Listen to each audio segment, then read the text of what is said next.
Matapos ang 2 taong pamamalagi sa Amerika para sa pagpapagamot, bumalik na sa Pilipinas si Kris Aquino.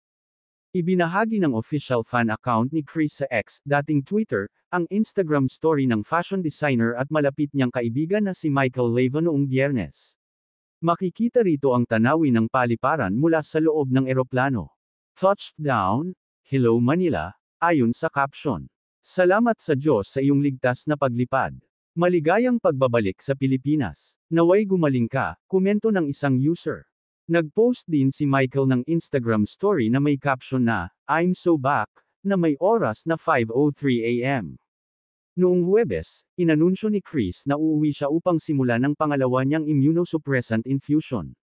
Emosyonal kung kailangan ang suporta at pananalig ng aking mga kapatid, pinsan, malalapit na kaibigan, at mga pinagkakatiwalaang doktor, ani Kris. Ang dati laban para sa aking kalusugang pangkaisipan ay ngayon ay pakikibaka na para maprotektahan ang aking mga mahahalagang organo. Ito na ang laban ng aking buhay. Nagbigay rin siya ng update sa kanyang kalusugan, kung saan ibinahagi niya ang 6 na kumpirmadong autoimmune conditions na mayroon siya, kabilang ang autoimmune thyroiditis, chronic spontaneous urticaria, Churg-Strauss syndrome, systemic sclerosis, lupus, at rheumatoid arthritis. Hinihintay pa niya ang resulta ng 2 pang posibleng kondisyon. Kasama ni Kris sa pag-uwi ang anak niyang si Bimbi at ang kanyang mga nurse, habang ang panganay niyang anak na si Josh ay mananatili sa Amerika ng ilang linggo pa.